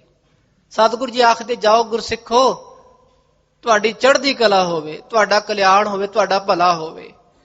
ਮਨ ਵਿਖੇ ਸੋਚ ਰਿਹਾ ਹੈ ਵੀ ਇਹ ਤਾਂ ਸੌਖਾ ਹੀ ਕੰਮ ਹੈ, ਇਸ ਤਰ੍ਹਾਂ ਮੁਕਤੀ ਨਹੀਂ ਹੁੰਦੀ। ਮਨ ਵਿਖੇ ਹੰਕਾਰ ਤਾਂ ਹੈ ਕਿ ਜਿਹੜੇ ਸ਼ੁਭ ਕਰਮ ਮੁਕਤੀ ਉਹਨਾਂ ਦੁਆਰਾ ਹੋਣੀ ਹੈ, ਤੇ ਇਸ ਤਰ੍ਹਾਂ ਇਹ ਮਨ ਵਿਖੇ ਵਿਚਾਰ ਕਰ ਰਿਹਾ ਹੈ। ਤਪ ਤੀਰਥ ਵਰਤ ਦਾਨ ਮਾਨ ਇਤਿਆਦਿਕ ਸ਼ੁਭ ਕਰਮ ਸੁਜਾਨ। ਜਦੋਂ ਇਹਨੇ ਮਨ ਵਿਖੇ ਸੋਚ ਲਿਆ, ਫਿਰ ਆਖਣ ਲਗਾ ਸਤਿਗੁਰ ਜੀ ਤਪ, ਇਸ਼ਨਾਨ, ਤੀਰਥਾਂ ਦੇ ਇਸ਼ਨਾਨ ਕਰਨਾ, ਦਾਨ ਕਰਨਾ, ਇਹ ਚੰਗੇ ਕਰਮ ਹਨ, ਸ਼ੁਭ ਕਰਮ ਹਨ। ਇਹਨਾਂ ਦੁਆਰਾ ਹੀ ਅੰਤਿਸ਼ਕਰਨ ਨਿਰਮਲ ਹੁੰਦਾ ਹੈ, ਮੁਕਤੀ ਇਹਨਾਂ ਦੁਆਰਾ ਹੋਣੀ ਹੈ। ਇਹ ਜਿਹੜੇ ਕਰਮ ਕਾਂਡ ਤੁਸੀਂ ਆਖਦੇ ਹੋ, ਇਹ ਕਰਮ ਕਾਂਡ ਨਹੀਂ, ਇਹ ਤਪ ਤੀਰਥ ਆਦਿਕ ਇਸ਼ਨਾਨ ਕਰਨੇ, ਇਹਨਾਂ ਦੁਆਰਾ ਅੰਤਿਸ਼ਕਰਨ ਦੀ ਪਵਿੱਤਰਤਾ ਹੁੰਦੀ ਹੈ। ਨਿਰਮਲ ਅੰਤੈ ਕਰਨ ਤੇ ਤੋ ਮਾਨਵ ਸ਼ੁਭ ਗਤੀ ਲੰਤੇ। ਅੰਤਿਸ਼ਕਰਨ ਅੰਦਰ ਦੇ ਗਿਆਨ ਕਮਾਉਣ ਦਾ ਸਾਧਨ। ਅੰਤਿਸ਼ ਅੰਦਰ, ਕਰਨ ਆਖਦੇ ਵੀ ਜਿਹੜੇ ਇੰਦਰੀਆਂ ਦੁਆਰਾ, ਜਿਹੜੇ ਸਾਧਨਾਂ ਦੁਆਰਾ ਗਿਆਨ ਕਮਾਇਆ ਜਾਵੇ, ਅੰਦਰੂਨੀ ਗਿਆਨ। ਬਾਹਰੀਆਂ ਇੰਦਰੀਆਂ, 5 ਕਰਮ ਇੰਦਰੀਆਂ ਤੇ 5 ਗਿਆਨ ਇੰਦਰੀਆਂ, ਜਿਨ੍ਹਾਂ ਦੁਆਰਾ ਮਨੁੱਖ ਕਰਮ ਕਰਦੇ, ਗਿਆਨ ਕਮਾਉਂਦੇ। ਪਰ ਇਹ ਮਨ, ਬੁੱਧ, ਚਿੱਤ, ਅਹੰਕਾਰ, ਇਹ ਅੰਤਿਸ਼ਕਰਨ ਤਕਰੀਬਨ ਸਭ ਦਾ ਮੈਲ ਹੈ। ਜਿਹੜੇ ਜਿਹੜੇ ਮਨੁੱਖ ਸ਼ੁਭ ਕਰਮ ਕਰਦੇ, ਤਪ ਤੀਰਥ ਇਸ਼ਨਾਨ ਆਦਿਕ ਦਾਨ ਪੁੰਨ ਕਰਦੇ, ਤੇ ਉਹਨਾਂ ਦਾ ਅੰਤਿਸ਼ਕਰਨ ਸ਼ੁੱਧ ਹੋ ਜਾਂਦਾ ਹੈ। ਤੁਮਰੇ ਪੰਥ ਬਿਕੈ ਏਉ ਨਾਹੀ ਕੁਤੋ ਪਰਮ ਗਤ ਏ ਨਰ ਪਾਹੀ। ਸਤਿਗੁਰ ਜੀ ਤੁਹਾਡੇ ਪੰਥ ਵਿਖੇ ਇਹ ਕੰਮ ਨਹੀਂ ਹੋ ਰਿਹਾ, ਜੋ ਕੰਮ ਹੋਣਾ ਸੀ ਉਹ ਨਹੀਂ ਹੋ ਰਿਹਾ। ਤਪ ਦਾਨ ਆਦਿਕ ਇਸ਼ਨਾਨ ਆਦਿਕ ਇਹ ਕੰਮ ਨਹੀਂ ਹੋ ਰਿਹਾ ਮਹਾਰਾਜ, ਤੇ ਉਹਨਾਂ ਕੰਮਾਂ ਤੋਂ ਬਿਨਾਂ ਸਤਿਗੁਰ ਜੀ ਮੁਕਤੀ ਨਹੀਂ ਹੁੰਦੀ। ਜੇ ਇਨ ਭਲਾ ਕਰਨ ਤੁਮ ਚਾਹੋ, ਅਸ ਉਪਦੇਸ਼ ਦਿਓ ਦੁਖ ਦਾਹੋ। ਮਹਾਰਾਜ ਜੇ ਆਪ ਜੀ ਚਾਹੁੰਦੇ ਹੋ ਵੀ ਸਿੱਖਾਂ ਦਾ ਭਲਾ ਹੋਵੇ ਤੇ ਇਹਨਾਂ ਸਿੱਖਾਂ ਨੂੰ ਇਹ ਉਪਦੇਸ਼ ਦਵੋ ਜਿਹੜਾ ਉਪਦੇਸ਼ ਇਹਨਾਂ ਦਾ ਅੰਤਿਸ਼ਕਰਨ ਨਿਰਮਲ ਕਰੇ। ਤਪ ਆਦਿਕ ਮੈਂ ਜੋਰੋ ਇਨਕੋ, ਇਸ ਬਿਦ ਬਿਮਲ ਕਰੋ ਇਨ ਮਨ ਕੋ। ਇਹਨਾਂ ਨੂੰ ਜੋੜੋ, ਵੀ ਤਪ ਕਰੋ, ਤੀਰਥਾਂ ਦੇ ਇਸ਼ਨਾਨ ਕਰੋ, ਦਾਨ ਪੁੰਨ ਕਰੋ, ਇਹ ਜੁੜੇ ਰਹਿਣਗੇ, ਇਹਨਾਂ ਦਾ ਮਨ ਸ਼ੁੱਧ ਹੋਵੇਗਾ, ਇਹਨਾਂ ਦਾ ਭਲਾ ਹੋਵੇਗਾ। ਸਤਿਗੁਰ ਜੀ ਉਪਦੇਸ਼ੋ ਸ਼ਾਸਤਰਨ ਕੋ ਮਤ ਜਿਮ, ਇਨਕੀ ਛੇਮ ਹੋਤ ਕਈਐ ਤਿਮ। ਜੋ ਸ਼ਾਸਤਰਾਂ ਦਾ ਮਤ ਹੈ ਇਹਨਾਂ ਨੂੰ ਉਹ ਉਪਦੇਸ਼ ਦਵੋ, ਜਿਸ ਮਤ ਦੁਆਰਾ, ਜਿਸ ਗਿਆਨ ਦੁਆਰਾ, ਸਿੱਖਿਆ ਦੁਆਰਾ ਇਹਨਾਂ ਦਾ ਭਲਾ ਹੋਵੇ, ਇਹਨਾਂ ਦੀ ਮੁਕਤੀ ਹੋਵੇ, ਇਹਨਾਂ ਦੀ ਛੇਮ ਹੋਵੇ। ਸਤਿਗੁਰ ਜੀ ਸੁਨ ਇਹੀ ਸਿੱਖਿਆ ਦਵੋ। ਸੁਨ ਪੰਡਤ ਤੇ ਗੁਰੂ ਪ੍ਰਬੀਨ, ਹੰਕਾਰਤ ਕੋ ਉੱਤਰ ਦੀਨ। ਸਤਿਗੁਰੂ ਜਾਣਦੇ ਵੀ ਇਹਦੇ ਮਨ ਵਿੱਚ ਹੰਕਾਰ ਹੈ, ਇਹਦਾ ਹੰਕਾਰ ਦੂਰ ਕਰੀਏ। ਜਿਹਦਾ ਹੰਕਾਰ ਨਾ ਦੂਰ ਹੋਵੇ ਉਹਦਾ ਭਲਾ ਨਹੀਂ ਹੁੰਦਾ। ਪੰਡਤ ਹੈ ਤੇ ਸਿਆਣਾ, ਪਰ ਇਹਦਾ ਹੰਕਾਰ ਦੂਰ ਕਰੀਏ। ਜਦੋਂ ਸਤਿਗੁਰ ਨੇ ਉਹਦੀ ਵਾਰਤਾ ਸੁਣੀ ਹੈ, ਤਪ ਆਦਿਕ ਮਕ ਕਰਵੇ ਕਰਮ, ਇਹ ਤੋ ਤੀਨ ਜੁਗਨ ਕੋ ਧਰਮ। ਪੰਡਤ ਜੀ ਤਪ ਕਰਨਾ, ਜਗ ਕਰਨਾ, ਇਸ਼ਨਾਨ ਕਰਨਾ ਇਹ ਪਹਿਲੇ ਯੁਗਾਂ ਦਾ ਕਰਮ ਰਹਿ ਗਿਆ। ਸਤਿਯੁਗ, ਤ੍ਰੇਤਾ, ਦੁਆਪਰ ਉਹਨਾਂ ਯੁਗਾਂ ਦੇ ਕਰਮ ਹਨ, ਕਲਯੁਗਾਂ ਦਾ ਕਰਮ ਨਹੀਂ। ਇਹ ਕਰਮ ਕਾਂਡ ਕਰਨੇ, ਇਸ਼ਨਾਨ ਕਰਨੇ ਠੀਕ ਹੈ, ਜਾਇਜ਼ ਹੈ, ਬੁਰੇ ਨਹੀਂ। ਪਰ ਕਲ ਮੈਂ ਕੀਰਤ ਹਰ ਨਾਮਾ, ਇੱਥੇ ਤਾਂ ਕਲਯੁਗ ਵਿਖੇ ਨਾਮ ਦੀ ਕੀਰਤੀ ਹੈ, ਨਾਮ ਦੀ ਵਡਿਆਈ ਹੈ। ਇਹੀ ਤਪ ਹੈ, ਇਹੀ ਦਾਨ ਹੈ, ਇਹੀ ਸਭ ਕੁਛ ਹੈ, ਇਸ ਤੋਂ ਉੱਪਰ ਕੋਈ ਨਹੀਂ। ਵੀ ਵਾਹਿਗੁਰੂ ਨਾਮ ਨਾਲ ਆਪਣੇ ਅੰਤਸ਼ਕਰਨ ਨੂੰ ਇਸ਼ਨਾਨ ਕਰਾ ਲਓ। ਤੀਰਥ ਨਹਾਵਣ ਜਾਓ, ਤੀਰਥ ਨਾਮ ਹੈ। ਬਾਹਰ ਇਸ਼ਨਾਨ ਕਰੀ ਜਾਓ, ਸਰੀਰ ਨੂੰ ਧੋਈ ਜਾਓ, ਠੀਕ ਹੈ, ਬੁਰਾ ਨਹੀਂ। ਪਰ ਇਸ਼ਨਾਨ ਕਰਵਾਉਣਾ ਹੈ ਮਨ ਨੂੰ, ਤੇ ਮਨ ਦਾ ਇਸ਼ਨਾਨ ਨਾਮ ਦੁਆਰਾ ਹੋਣਾ। ਪੰਡਤ ਜੀ ਇਹਨਾਂ ਕਰਮਾਂ ਕਰਕੇ ਕਿਸੇ ਦਾ ਭਲਾ ਨਹੀਂ ਹੋਣਾ। ਜਿਹੜੇ ਤੁਸੀਂ ਕਰਮ ਕਰਦੇ ਹੋ ਸ਼ਾਸਤਰਾਂ ਦੇ ਅਨੁਸਾਰ ਇਹ ਕਰਮ ਕਾਂਡ ਹੀ ਹਨ। ਅਬ ਜੇ ਨਰ ਹੋਏ ਕਲ ਮਾਈ, ਕਿਸੂ ਕਰਮ ਕੀ ਸਮਰੱਥ ਨਾਈ। ਜਿਹੜੇ ਹੁਣ ਮਨੁੱਖ ਹਨ ਕਲਯੁਗ ਵਿਖੇ, ਤੇ ਉਹਨਾਂ ਨੂੰ ਕੋਈ ਕਰਮ ਦੀ ਕਰਨ ਦੀ ਲੋੜ ਨਹੀਂ। ਦਾਨ ਕਰਨਾ, ਇਸ਼ਨਾਨ ਕਰਨਾ ਜਾਂ ਜਗ ਕਰਨੇ, ਇਹਨਾਂ ਕੋਲ ਸਮਾਂ ਹੀ ਨਹੀਂ। ਕਿੱਥੇ ਜਾਣਗੇ, ਕੀ ਕਰਨਗੇ? ਇਹਨਾਂ ਦਾ ਇੱਕੋ ਕਰਮ ਹੈ, ਇਹ ਨਾਮ ਜਪਣਗੇ ਤਾਂ ਹੀ ਇਹਨਾਂ ਦਾ ਭਲਾ ਹੋਵੇਗਾ। ਬਿਨਾ ਅੰਨ ਤੇ ਪ੍ਰਾਨ ਬਿਨਾਸੈ, ਕਿਮ ਤਪ ਕਰੈ ਜਾਏ ਬਨ ਬਾਸੈ। ਇਹ ਤਪ ਕਿਵੇਂ ਕਰਨਗੇ? ਬਨ ਵਿਖੇ ਜਾ ਕੇ, ਉੱਥੇ ਤਾਂ ਕੁਝ ਖਾਣ ਨੂੰ ਮਿਲਦਾ ਹੀ ਨਹੀਂ, ਤੇ ਬਿਨਾ ਅੰਨ ਤੋਂ ਸਰੀਰ ਦੇ ਪ੍ਰਾਣ ਨਸ਼ਟ ਹੋ ਜਾਂਦੇ, ਸਰੀਰ ਕੰਮ ਨਹੀਂ ਕਰਦਾ, ਇਹ ਮਰ ਜਾਣਗੇ। ਪੰਡਤ ਜੀ ਦਰਬ ਨਹੀਂ ਅਰ ਬਲ ਕਛ ਨਾਈ, ਕਹਾਂ ਸ਼ਕਤ ਮਖ ਕਰਵੇ ਮਾਈ। ਕਲਯੁਗ ਵਿਖੇ ਮਨੁੱਖਾਂ ਦੇ ਕੋਲ ਨਾ ਪੈਸਾ ਹੈ, ਨਾ ਇਨੀ ਸਮਰੱਥਾ ਹੈ, ਨਾ ਟਾਈਮ ਹੈ, ਤੇ ਇਹ ਇਤਨੇ ਵੱਡੇ ਕਰਮ ਕਾਂਡ ਨਹੀਂ ਕਰ ਸਕਦੇ ਵੀ ਜੰਗਲਾਂ ਵਿਖੇ ਜਾ ਕੇ ਤਪ ਕਰਨਾ, ਤੀਰਥਾਂ ਦੇ ਇਸ਼ਨਾਨ ਕਰਨੇ, ਇਹ ਨਹੀਂ ਕਰ ਸਕਦੇ। ਕਰਮ ਕਾਂਡ ਮੈਂ ਜੇ ਅਬ ਲਾਗੈ, ਕਿਮ ਹੋਏ ਆਵੈ ਸ਼ੁਭ ਦਿਨ ਭਾਗੈ। ਜੇ ਇਸ ਤਰ੍ਹਾਂ ਹੀ ਇਹ ਸਾਰੇ ਹੀ ਕਰਮ ਕਾਂਡ ਵਿਖੇ ਲੱਗ ਜਾਣਗੇ ਤਾਂ ਚੰਗੇ ਦਿਨ ਆਪੇ ਹੀ ਖਤਮ ਹੋ ਜਾਣੇ। ਸਾਰਾ ਦਿਨ ਸਰੀਰ ਨੂੰ ਧੋਈ ਜਾਣਾ, ਨਾਮ ਤਾਂ ਜਪਣਾ ਨਹੀਂ, ਜਾਂ ਸਾਰਾ ਦਿਨ ਇਸ਼ਨਾਨ ਹੀ ਕਰੀ ਜਾਣਾ ਤੇ ਮਨ ਵਿਖੇ ਫਿਰ ਹੰਕਾਰ ਹੀ ਵੱਧ ਰਿਹਾ ਕਿ ਮੈਂ ਤਾਂ ਇਸ਼ਨਾਨੀ ਬਣ ਗਿਆ। ਪੰਡਤ ਜੀ, ਇਸ ਤਰ੍ਹਾਂ ਟਾਈਮ ਤਾਂ ਪਾਸ ਹੋ ਰਿਹਾ ਹੈ, ਪਰ ਟਾਈਮ ਪਵਿੱਤਰ ਨਹੀਂ ਹੋ ਰਿਹਾ, ਉਹ ਸਮਾਂ ਸਫਲਾ ਨਹੀਂ ਹੋ ਰਿਹਾ। ਇਹਨਾਂ ਦੀ ਉਮਰ ਦਿਨ ਦਿਨ ਘਟਦੀ ਜਾ ਰਹੀ ਹੈ। ਦਿਨ ਆ ਗਈ, ਰਾਤ ਆ ਗਈ, ਉਮਰ ਘਟ ਰਹੀ ਹੈ। ਔਦ ਘਟੈ ਦਿਨਸ ਰਹਿਣਾਰੇ, ਮਰ ਗੁਰ ਮਿਲ ਕਾਜ ਸਵਾਰੇ। ਕੋਈ ਕਾਜ ਤਾਂ ਸਵਰਿਆ ਨਹੀਂ, ਇਹਨਾਂ ਕਰਮ ਕਾਂਡ ਵਿਖੇ ਕੋਈ ਫਲ ਨਹੀਂ ਮਿਲਦਾ। ਦੁਸਕਰ ਸੋਚ ਆਦ ਕੋ ਕਰਨੋ, ਖਾਨ ਪਾਨ ਬਿਦ ਤੈਸੀ ਬਰਨੋ। ਕਿ ਹਰ ਵੇਲੇ ਧਿਆਨ ਖਾਣ ਵਿੱਚ ਰਵੇ, ਨਹਾਣ ਵਿੱਚ ਰਵੇ, ਕੱਪੜੇ ਪਾਣ ਵਿਖੇ ਰਵੇ, ਪਵਿੱਤਰਤਾ ਕਰਦੇ ਰਹੀਏ ਹਰ ਵੇਲੇ, ਇਹ ਤਾਂ ਕੰਮ ਨਹੀਂ। ਗੁਰੂ ਨਾਨਕ ਪਾਤਸ਼ਾਹ ਨੇ ਸਭ ਤੋਂ ਪਹਿਲਾਂ ਸਾਨੂੰ ਇਹੀ ਸਿੱਖਿਆ ਬਖਸ਼ੀ ਹੈ ਕਿ ਭਾਈ ਸੋਚੈ ਸੋਚ ਨਾ ਹੋਵਈ, ਜੇ ਸੋਚੀ ਲੱਖ ਵਾਰ। ਸਰੀਰ ਨੂੰ ਸ਼ੁੱਧ ਕਰੀ ਜਾਓ, ਪਵਿੱਤਰ ਕਰੀ ਜਾਓ, ਕੁਛ ਨਹੀਂ ਬਣਨਾ। ਬਣੇਗਾ ਤਾਂ ਹੀ, ਸੁਚਿਆਰ ਤਾਂ ਹੀ ਬਣਨਾ ਹੈ ਜੇ ਹੁਕਮ ਨੂੰ ਬੁੱਝ ਲਵੋਗੇ, ਤੇ ਹੁਕਮ ਬੁਝਿਆ ਜਾਣਾ ਹੈ ਨਾਮ ਦੁਆਰਾ। ਬਿਨਾ ਨਾਮ ਤੋਂ ਕੁਝ ਨਹੀਂ ਬਣਨਾ। ਇਹ ਦੁਨਿਆਵੀ ਕਰਮ ਕਾਂਡ ਸਭ ਨਿਸ਼ਫਲ ਹਨ।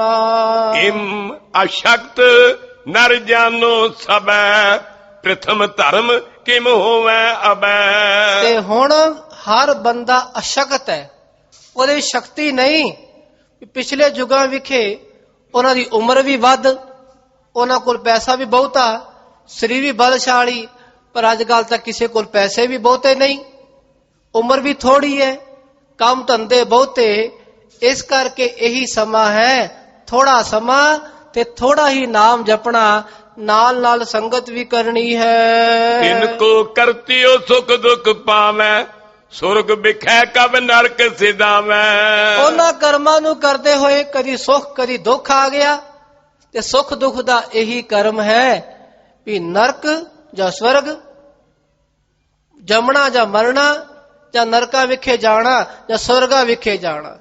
ਚੰਗੇ ਕਰਮ ਜਿਹੜਾ ਕਰੇਗਾ, ਦਾਨ ਪੁੰਨ ਕਰੇਗਾ, ਇਸ਼ਨਾਨ ਕਰੇਗਾ, ਉਹ ਸਵਰਗਾਂ ਵਿਖੇ ਜਾਵੇਗਾ ਤੇ ਬਾਕੀ ਨਰਕਾਂ ਵਿਖੇ ਜਾਵੇਗਾ। ਪੰਡਤ ਜੀ, ਇਸ ਤਰ੍ਹਾਂ ਗੱਲ ਨਹੀਂ ਬਣਨੀ। ਇਹ ਤਾਂ ਨਰਕ ਸਵਰਗ ਲੋ ਲੈਵਲ ਦੇ ਚੀਜ਼ਾਂ ਹਨ, ਪਰ ਜਿੱਥੇ ਗੁਰੂ ਕਾ ਸ਼ਬਦ ਹੈ ਉੱਥੇ ਹਰ ਵੇਲੇ ਸੱਚਖੰਡ ਹੈ, ਉੱਥੇ ਤਾਂ ਆਨੰਦ ਹੀ ਆਨੰਦ ਹੈ, ਸੁਖ ਦੁੱਖ ਦੀ ਕੋਈ ਗੱਲ ਨਹੀਂ। ਅਬ ਚਲ ਪਦਵੀ ਪਾਏ ਨ ਕੋ, ਹੰਤਾ ਸਹਿਤ ਕਰਮ ਸ਼ੁਭ ਜੋ। ਅਬਚਲ ਪਦਵੀ, ਜਿਹੜੀ ਪਦਵੀ ਚਲਾਏ ਮਾਲ ਨਾ ਹੋਵੇ, ਜਿਹੜਾ ਸਥਾਨ ਕਦੀ ਖਤਮ ਨਾ ਹੋਵੇ, ਨਾਸ਼ ਨਾ ਹੋਵੇ, ਉਹ ਕਿਹੜਾ ਪਦ? ਤੁਰਿਆ ਪਦ। ਤੀਨ ਵਿਆਪੈ ਜਗਤ ਕੋ, ਤੁਰਿਆ ਪਾਵੈ ਕੋਏ, ਨਾਨਕ ਸੰਤ ਨਿਰਮਲ ਭਏ, ਜਿਨ ਮਨ ਬਸਿਆ ਸੋਏ। ਉਸ ਅਵਸਥਾ ਵਿਖੇ ਜੋ ਨਰ ਦੁਖ ਮੈਂ ਦੁਖ ਨਹੀਂ ਮਾਨੈ, ਸੁਖ ਸਨੇਹੋ ਅਰ ਭੈ ਨਹੀਂ ਜਾਕੈ, ਕੰਚਨ ਮਾਟੀ ਮਾਨੈ। ਨਹਿ ਨਿੰਦਿਆ ਨਹਿ ਉਸਤਤ ਜਾਕੈ, ਕੁਛ ਵੀ ਨਹੀਂ। ਇਹ ਅਵਸਥਾ ਗੁਰੂ ਕਿਰਪਾ ਸਦਕਾ ਆਉਂਦੀ ਹੈ, ਨਾਮ ਦੁਆਰਾ ਆਉਂਦੀ ਹੈ। ਤੇ ਤੁਰਿਆ ਪਦ ਵਿਖੇ ਜਿੱਥੇ ਗੁਰਮੁਖ ਪਹੁੰਚ ਜਾਂਦੇ ਹਨ, ਉਹ ਪਦ ਕਦੀ ਨਾਸ਼ ਨਹੀਂ ਹੁੰਦਾ, ਉੱਥੇ ਆਨੰਦ ਹੀ ਆਨੰਦ ਹੈ। ਹੰਤਾ ਸਹਿਤ ਕਰਮ ਸ਼ੁਭ ਜੋ, ਖੇਦ ਬਹੁਤ ਫਲ ਥੋਰੋ ਪਾਏ, ਨਾਸ਼ਵੰਤ ਜੇ ਏਉ ਸਮੁਦਾਏ। ਜਿਹੜੇ ਜਿਹੜੇ ਕਰਮ ਅਹੰਕਾਰ ਵਾਲੇ ਹਨ, ਤੇ ਉਹਨਾਂ ਕਰਕੇ ਫਿਰ ਦੁੱਖ ਹੀ ਆਉਣਾ, ਖੇਦ ਹੀ ਆਣਾ, ਤੇ ਦੁੱਖ ਕਰਕੇ ਫਿਰ ਬੰਦਾ ਦੁਖੀ ਹੋਰ ਕਰਮ ਕਰੇਗਾ ਭੈੜੇ, ਕਦੀ ਨਰਕ ਕਦੀ ਸੁਰ ਵਿਖੇ ਗੋਤੇ ਖਾਵੇਗਾ। ਜਿਹੜਾ ਮੇਨ ਕਰਮ ਹੈ, ਮੁੱਖ ਕਰਮ, ਅਸੀਂ ਉਸ ਵੱਲ ਧਿਆਨ ਨਹੀਂ ਦੇ ਰਹੇ। ਅਬ ਕਲ ਯੁਗ ਕੋ ਸਮੋ ਸੋ ਆਵਾ, ਜਿਸ ਕੋ ਰਾਜ ਤਿਸੀ ਕੋ ਨਿਆਵਾ। ਹੁਣ ਤਾਂ ਸਮਾਂ ਕਲਯੁਗ ਦਾ ਹੈ, ਤੇ ਇਹਦੇ ਵਿਖੇ ਰਾਜ ਗੁਰੂ ਨਾਨਕ ਪਾਤਸ਼ਾਹ ਦਾ ਹੈ, ਨਾਮ ਦਾ ਰਾਜ। ਇੱਥੇ ਹੋਰ ਕਿਸੇ ਕਰਮ ਕਾਂਡ ਦੀ ਥਾਂ ਨਹੀਂ। ਇੱਥੇ ਜਿਹੜਾ ਨਾਮ ਜਪੇਗਾ ਉਹਦਾ ਹੀ ਭਲਾ ਹੋਣਾ ਹੈ, ਉਹਦਾ ਹੀ ਅੰਤਿਸ਼ਕਰਨ ਸ਼ੁੱਧ ਰਹਿੰਦਾ ਹੈ ਹਰ ਵੇਲੇ। ਨਾਮ ਜਪਣ ਵਾਲੇ ਗੁਰਸਿੱਖ ਦਾ ਮਨ ਹਰ ਵੇਲੇ ਚੜ੍ਹਦੀ ਕਲਾ ਵਿਖੇ। ਪੰਡਤ ਜੀ, ਫਿਕਰ ਛੱਡ ਦੋ ਵੀ ਕਰਮ ਕਾਂਡ ਕਰ ਲਈਏ, ਤਪ ਇਸ਼ਨਾਨ ਕਰ ਲਈਏ, ਨਹੀਂ। ਜਿਹਦਾ ਰਾਜ ਹੈ, ਸਿੱਕਾ ਉਹਦਾ ਹੀ ਚੱਲਦਾ ਹੈ, ਨਿਆਂ ਉਹਦਾ ਹੀ ਹੁੰਦਾ ਹੈ। ਤਪ ਆਦਿਕ ਸ਼ੁਭ ਕਰਮ ਮਾਨੇ, ਗੁਰ ਸੇਵਾ ਕੇ ਹੋਇ ਨ ਸਮਾਨੇ। ਜਿੱਥੇ ਗੁਰੂ ਦੀ ਸੇਵਾ ਆ ਗਈ ਉੱਥੇ ਕਰਮ ਨੀਵੇਂ ਨੀਵੇਂ ਆ, ਠੀਕ ਹੈ, ਬੁਰੇ ਨਹੀਂ। ਸਤਿਗੁਰੂ ਜੀ ਇੱਥੇ ਇਹਨਾਂ ਕਰਮਾਂ ਨੂੰ ਬੁਰਾ ਨਹੀਂ ਆਖ ਰਹੇ, ਪਰ ਪੰਡਤ ਜੀ ਜਿੱਥੇ ਗੁਰੂ ਦੀ ਸੇਵਾ ਹੈ, ਸਿਮਰਨ ਹੈ, ਉਹਦੇ ਬਰਾਬਰ ਨਹੀਂ ਪਹੁੰਚ ਸਕਦੇ। ਇਹਨਾਂ ਕਰਮਾਂ ਦੇ ਕਰਨ ਨਾਲ ਮਨੁੱਖ ਨੂੰ ਸਵਰਗ ਦੀ ਪ੍ਰਾਪਤੀ ਹੋਵੇਗੀ, ਪਰ ਆਨੰਦ ਤੇ ਨਹੀਂ, ਸੱਚਖੰਡ ਤਾਂ ਨਹੀਂ। ਪਰ ਜਿਹੜੇ ਜਿਹੜੇ ਗੁਰਸਿੱਖ ਸੰਗਤ ਕਰਦੇ, ਸੇਵਾ ਕਰਦੇ, ਸਿਮਰਨ ਕਰਦੇ, ਉਹਨਾਂ ਨੂੰ ਹਰ ਵੇਲੇ ਆਨੰਦ ਹੈ ਤੇ ਹਰ ਵੇਲੇ ਸੱਚਖੰਡ ਵਿਖੇ ਰਹਿੰਦੇ ਹਨ। ਸਤਨਾਮ ਕੋ ਸਿਮਰਨ ਸਾਰ, ਭੁਗਤ ਮੁਕਤ ਦੇ ਮੈਂ ਦੀ ਉਦਾਰ। ਇਹ ਤਾਂ ਸਾਰ ਹੈ, ਤਤ ਹੈ, ਨਿਚੋੜ ਹੈ। ਸਤਨਾਮ ਵਾਹਿਗੁਰੂ ਦਾ ਸਿਮਰਨ ਕਰਨਾ, ਸਾਰਾ ਨਿਚੋੜ ਇਹਦੇ ਵਿੱਚ ਹੀ ਆ ਗਿਆ। ਵਾਹਿਗੁਰੂ ਪਦ ਅਕਸ਼ਰ ਚਾਰ, ਚਾਰ ਜੁਗ ਕੋ ਜਾਪ ਨਿਰਤਾਰ। ਵਾਵਾ, ਹਾਹਾ, ਗੱਗਾ, ਰਾਰਾ, ਚਾਰੋਂ ਜੁਗਾਂ ਦੇ ਮੰਤਰ ਇਹਦੇ ਵਿੱਚ ਹੀ ਆ ਗਏ, ਸਾਰ ਬਣ ਗਿਆ। ਸਾਰਾ ਨਿਚੋੜ ਇਹਦੇ ਵਿੱਚ ਹੀ ਆ ਗਿਆ। ਪੰਡਤ ਜੀ ਜਿਹੜੇ ਗੁਰਸਿੱਖ ਵਾਹਿਗੁਰੂ ਜਪ ਲੈਂਦੇ, ਸਤਨਾਮ ਦਾ ਜਾਪ ਕਰਦੇ, ਉਹਨਾਂ ਨੂੰ ਹੋਰ ਕੋਈ ਕੰਮ ਕਰਨ ਦੀ ਲੋੜ ਨਹੀਂ। ਉਹ ਤਾਂ ਸਭ ਤੋਂ ਵੱਡੇ ਜਪੀ ਹਨ, ਗੁਰੂ ਕਿਰਪਾ ਦੇ ਪਾਤਰ ਉਹੀ ਬਣਦੇ ਹਨ। ਭੁਗਤ ਮੁਕਤ ਦੇ ਮੈਂ ਦੀ ਉਦਾਰ। ਇਹਦੇ ਵਿਖੇ ਭੁਗਤੀ ਵੀ ਹੈ, ਮੁਕਤੀ ਵੀ ਹੈ। ਭੁਗਤੀ ਕੀ ਹੈ? ਦੁਨੀਆ ਦੇ ਸਭ ਪਦਾਰਥ ਨਾਮ ਦੁਆਰਾ ਪ੍ਰਾਪਤ ਹੁੰਦੇ, ਤੇ ਮੁਕਤੀ ਹਰ ਵੇਲੇ ਉਹ ਗੁਰਸਿੱਖ ਬੰਧਨਾਂ ਤੋਂ ਮੁਕਤ ਰਹਿੰਦਾ ਹੈ। ਸਿਮਰਨ ਸ਼ਰਨ ਭਗਤ ਵਡਿਆਏ, ਇਸ ਸਮਕਲ ਮੈਂ ਆਨ ਵਡਾਏ ਨੈ ਆਨ ਵਡਾਏ। ਸਿਮਰਨ ਕਰਨਾ, ਨਾਮ ਨੂੰ ਸ਼ਰਵਣਾ ਸੁਣਨਾ, ਭਗਤੀ ਕਰਨੀ, ਇਹਦੇ ਬਰਾਬਰ ਹੋਰ ਕੋਈ ਕਾਰਜ ਨਹੀਂ। ਕਲਯੁਗ ਵਿਖੇ ਵੱਡਾ ਕਾਰਜ ਇਹੀ ਹੈ, ਸਤਨਾਮ ਨੂੰ ਯਾਦ ਰੱਖਣਾ, ਇਹੀ ਸਿਮਰਨ ਹੈ। ਭਾਵੇਂ ਜ਼ੁਬਾਨ ਕਈ ਵਾਰ ਨਹੀਂ ਵੀ ਬੋਲਦੀ, ਪਰ ਗੁਰੂ ਦੀ ਯਾਦ ਤਾਂ ਰਵੇ ਮਨ ਵਿਖੇ, ਗੁਰੂ ਦਾ ਭੈ ਤਾਂ ਰਵੇ। ਨਿਰਮਲ ਪੋਜ ਜੀ ਦੇ ਮਨ ਵਿਖੇ ਹੈ, ਉਹ ਸਿਮਰਨ ਹਰ ਵੇਲੇ ਹੈ। ਗੁਰੂ ਸ਼ਬਦ ਨੂੰ ਸ਼ਰਵਣ ਕਰਨਾ, ਜਿਹੜਾ ਵੀ ਗੁਰਸਿੱਖ ਗੁਰੂ ਸ਼ਬਦ ਨੂੰ ਸ਼ਰਵਣ ਕਰਦਾ ਹੈ, ਉਹਦਾ ਅੰਤਸ਼ਕਰਨ ਨਿਰਮਲ ਹੀ ਹੈ। ਵਾਹਿਗੁਰੂ ਸ਼ਬਦ ਦੀ ਭਗਤੀ ਕਰਨੀ, ਪਰਮਾਤਮਾ ਦੀ ਭਗਤੀ ਕਰਨੀ, ਇਹ ਸਭ ਤੋਂ ਵੱਡਾ ਕਰਮ ਹੈ ਪੰਡਤ ਜੀ। ਇਹਦੇ ਬਰਾਬਰ ਹੋਈ ਕੋਈ ਕਰਮ ਨਹੀਂ। ਇਸ ਬਿਨ ਮੁਕਤ ਨਾ ਕੋਈ ਪਾਵੈ, ਜਿਉ ਸਿਕਤਾ ਤੇ ਤੇਲ ਨਾ ਆਵੈ। ਇਸ ਤੋਂ ਬਿਨਾ ਮੁਕਤੀ ਕੋਈ ਨਹੀਂ ਪਾ ਸਕਦਾ। ਜਿਵੇਂ ਰੇਤ ਤੋਂ ਤੇਲ ਨਹੀਂ ਕੋਈ ਪ੍ਰਾਪਤ ਕਰ ਸਕਦਾ।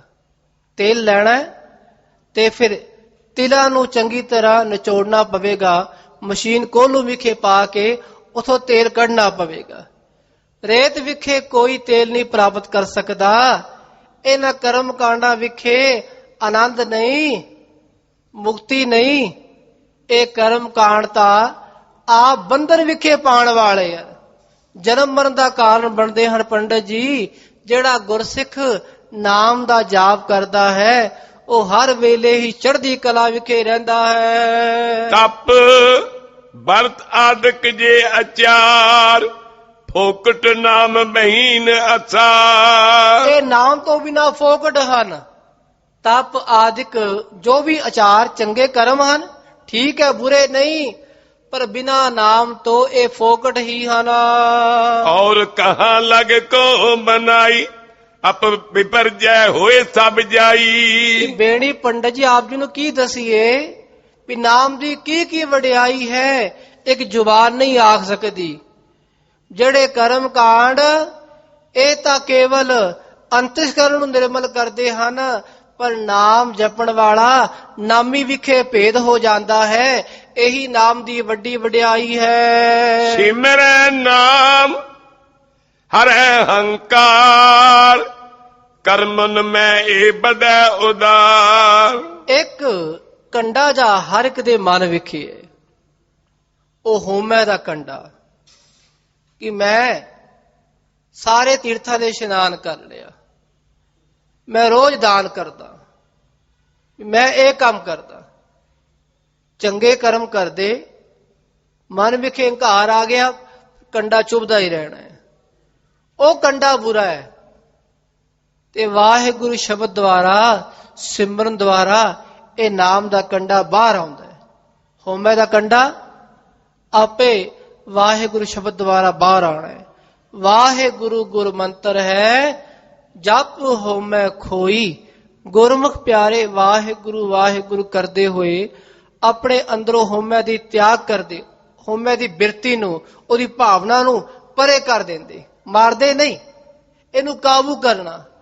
ਜਿਹੜੇ ਪੰਜ ਵਿਕਾਰ, ਇਹਨਾਂ ਨੂੰ ਸਾਧ ਕੇ ਗੁਰਮੁਖ ਪਿਆਰੇ ਸਾਧ ਬਣਦੇ ਹਨ।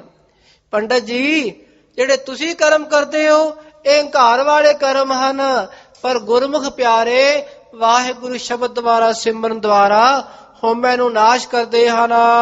ਸੋ ਹੰਕਾਰ ਹੈ ਦੂਸ਼ਣ ਮੂਲ, ਗਤ ਕਾਂਕੀ ਧਾਰੈ ਨੈ ਭੂਲ। ਜਿਤਨੇ ਦੂਸ਼ਣ ਹਨ, ਜਿਤਨੇ ਪਾਪ ਹਨ, ਉਹਨਾਂ ਸਭ ਦਾ ਮੂਲ ਅਹੰਕਾਰ ਹੈ, ਤੇ ਅਹੰਕਾਰ ਹੀ ਸਭ ਨੂੰ ਅਪਵਿੱਤਰ ਕਰ ਰਿਹਾ ਹੈ, ਸ਼ੁੱਧ ਨਹੀਂ ਕਰ ਰਿਹਾ।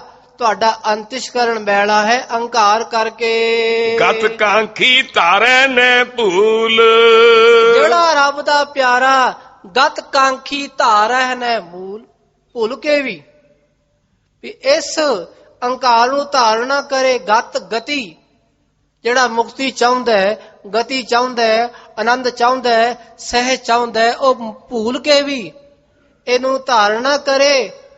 ਉਹਨੂੰ ਹਰ ਵੇਲੇ ਖਿਆਲ ਰਵੇ ਵੀ ਹਉਮੈ ਦਾ ਵੱਡਾ ਰੋਗ ਹੈ, ਜਿਹਦੇ ਮਨ ਵਿਖੇ ਰਹਿ ਗਿਆ ਤੇ ਉਹਨੇ ਫਿਰ ਮਰਨਾ ਤੇ ਇੱਕ ਵਾਰੀ ਹੈ, ਪਰ ਉਹ ਰੋਜ਼ ਹੀ ਮਰ ਰਿਹਾ। ਜਿਹਦੇ ਅੰਦਰ ਹੰਕਾਰ ਹੈ ਉਹ ਹਰ ਵੇਲੇ ਮਰਿਆ ਹੋਇਆ ਹੈ। ਹਉਮੈ ਦੀਰਘ ਰੋਗ ਹੈ, ਇਹ ਵੱਡਾ ਰੋਗ ਹੈ, ਇਸ ਦੁਆਰਾ ਉਹਨੂੰ ਆਨੰਦ ਨਹੀਂ ਪ੍ਰਾਪਤ ਹੋਣਾ। ਤੁਮ ਵਿਦਿਆ ਮੈਂ ਗਹੀ ਮਿਸਾਲ, ਅਪਰਨ ਕਰੋ ਪ੍ਰਕਾਸ਼ ਵਿਸਾਲ। ਪੰਡਤ ਜੀ, ਤੁਹਾਡੇ ਕੋਲ ਵਿਦਿਆ ਹੈ, ਤੁਸੀਂ ਵਿਦਿਆ ਦੁਆਰਾ ਦੂਜਿਆਂ ਨੂੰ ਗਿਆਨ ਦੇਵੋ, ਸਿੱਖਿਆ ਦੇਵੋ, ਪ੍ਰਕਾਸ਼ ਦੇਵੋ।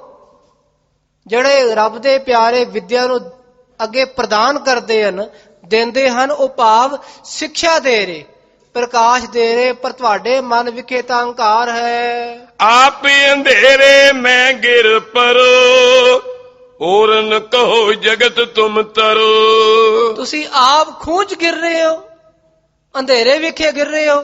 ਹਾਥ ਦੀਪ ਕੂਏ ਲੈ ਪਰੈ, ਹੱਥ ਵਿਖੇ ਦੀਵਾ ਲੈ ਕੇ ਫਿਰ ਖੂੰਜ ਗਿਰਨਾ, ਉਹਨੂੰ ਲੱਖ ਲਾਨਤ ਹੈ। ਪਤਾ ਵੀ ਹੈ ਵੀ ਹੰਕਾਰ ਜਨਮ ਮਰਨ ਦਾ ਕਾਰਨ ਹੈ, ਪਰ ਤੁਹਾਡੇ ਮਨ ਵਿਖੇ ਫਿਰ ਵੀ ਹੰਕਾਰ ਹੈ।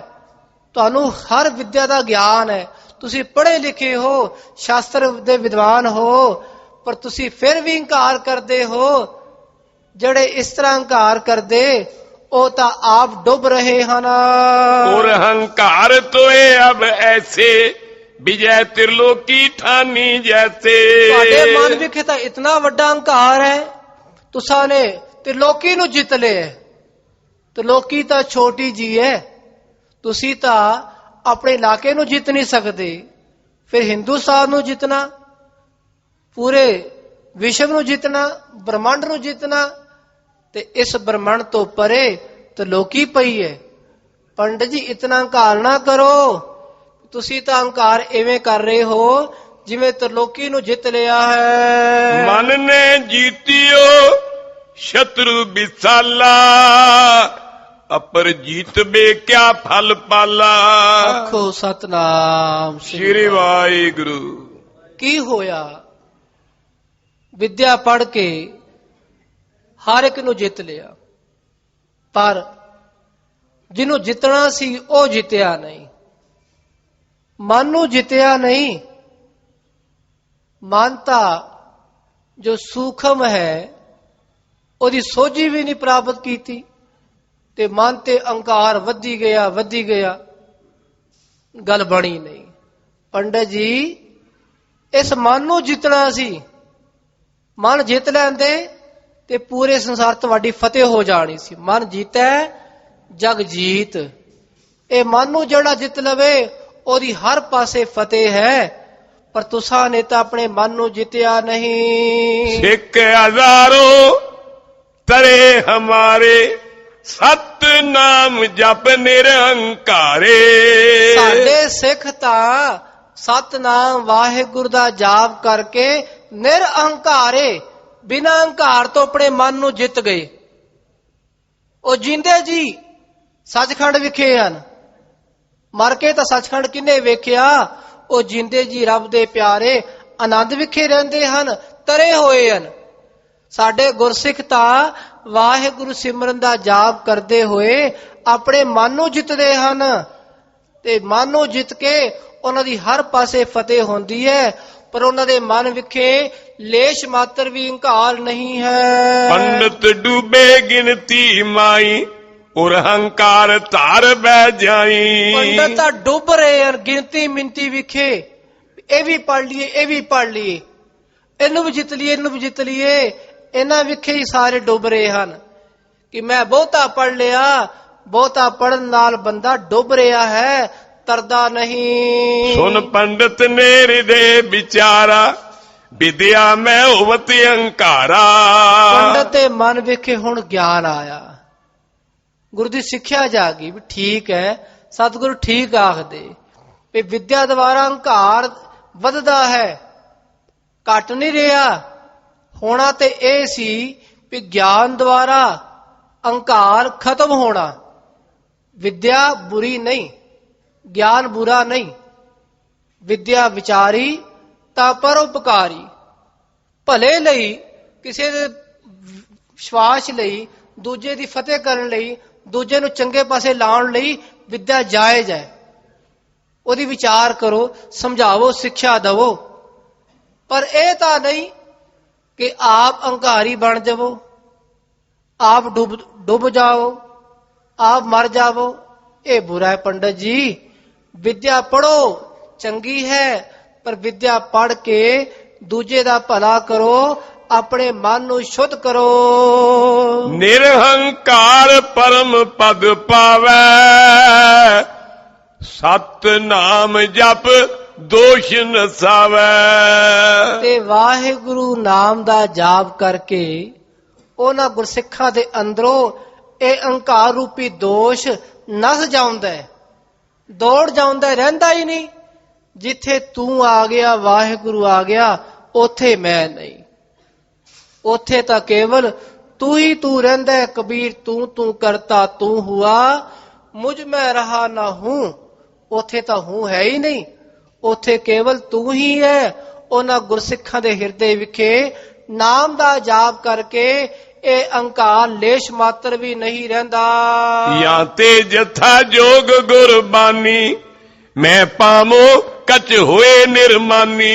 ਇਸ ਕਰਕੇ ਪੰਡਤ ਜੀ ਜਥਾ ਜੋਗ, ਪੰਡਤ ਵੀ ਸੁਣ ਰਹੇ ਹੈ, ਸੋਝੀ ਵੀ ਹੈ ਕਿ ਬਿਨਾ ਨਾਮ ਤੋਂ ਅਹੰਕਾਰ ਦੂਰ ਨਹੀਂ ਹੁੰਦਾ।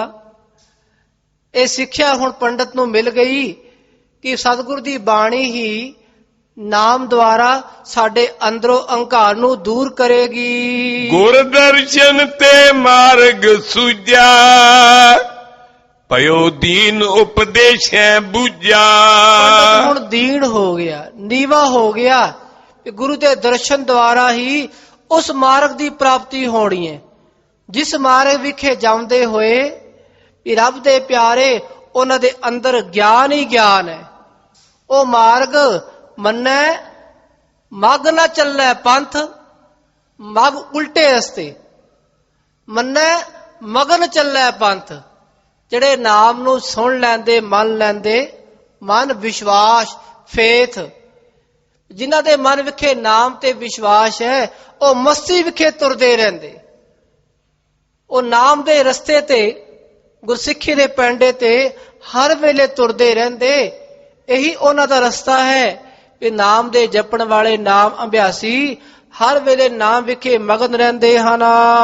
ਗੁਰ ਦਰਸ਼ਨ ਤੇ ਮਾਰਗ ਸੁਝਾ, ਭਇਓ ਦੀਨ ਉਪਦੇਸ਼ੈ ਬੂਝਾ। ਗੁਰੂ ਦੇ ਦਰਸ਼ਨ ਕਰਕੇ ਮਾਰਗ ਸੁੱਝ ਗਿਆ ਵੀ ਇਹੀ ਮਾਰਗ ਹੈ, ਇਹੀ ਚੰਗਾ ਰਸਤਾ ਹੈ ਜਿਸ ਦੁਆਰਾ ਸਾਡਾ ਕਲਿਆਣ ਹੋਣਾ ਹੈ। ਮੈਂ ਵਿਦਿਆ ਬੋ ਪਠੀ ਵਿਚਾਰੇ, ਤਿਉ ਤਿਉ ਮਮ ਉਰ ਵਧਿਓ ਅਹੰਕਾਰੇ। ਸੋਝੀ ਆ ਰਹੀ ਹੈ ਪੰਡਤ ਨੂੰ ਕਿ ਮੈਂ ਬੜੀ ਵਿਦਿਆ ਪੜ੍ਹ ਲਈ, ਬੜਾ ਗਿਆਨ ਪ੍ਰਾਪਤ ਕਰ ਲਿਆ, ਪਰ ਇਸ ਗਿਆਨ ਦੀ ਪ੍ਰਾਪਤੀ ਕਰਕੇ ਆਪਣੇ ਆਪ ਦੀ ਸੋਝੀ ਨਹੀਂ ਹੋਈ, ਆਪਣਾ ਭਲਾ ਨਹੀਂ ਹੋਇਆ, ਅੰਤਿਸ਼ਕਰਨ ਸ਼ੁੱਧਤਾ ਹੋਇਆ ਨਹੀਂ। ਜਾਂ ਤੇ ਹਰ ਕੀ ਭਗਤ ਨਾ ਹੋਈ, ਕਰਤ ਰਿਓ ਖਟ ਕਰਮ ਜੇ ਸੋਈ। ਛੇ ਕਰਮ ਕਰਦਾ ਰਿਹਾ, ਦੁਨਿਆਵੀ ਕਰਮ ਕਾਂਡ ਕਰਦਾ ਰਿਹਾ, ਪਰ ਹਰੀ ਦੀ ਸੋਝੀ ਨਹੀਂ ਹੋਈ, ਭਗਤੀ ਨਹੀਂ ਹੋਈ। ਭਗਤੀ ਦੁਆਰਾ ਸੋਝੀ ਹੋਣੀ ਸੀ, ਗਿਆਨ ਹੋਣਾ ਸੀ, ਉਹ ਨਹੀਂ ਹੋਇਆ।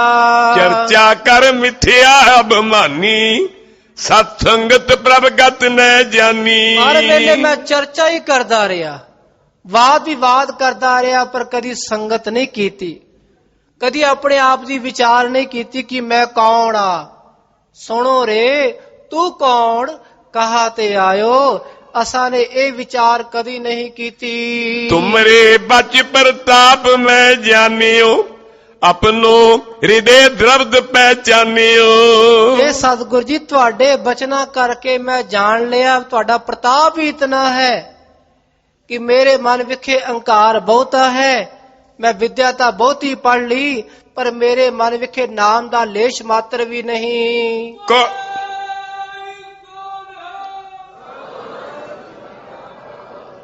ਕਰਨਾ ਕਰੋ ਦਿਓ ਉਪਦੇਸ਼, ਕਾਟੋ ਮੇਰੇ ਮਹਾ ਕਲੇਸ਼। ਸਤਿਗੁਰੂ ਜੀ ਬਖਸ਼ਿਸ਼ ਕਰੋ, ਰਹਿਮਤ ਕਰੋ, ਕਰੁਣਾ ਕਰੋ, ਆਪਣਾ ਉਪਦੇਸ਼ ਬਖਸ਼ੋ ਕਿ ਮੇਰਾ ਕਲੇਸ਼ ਖਤਮ ਹੋ ਜਾਵੇ, ਦੁੱਖ ਖਤਮ ਹੋ ਜਾਵੇ।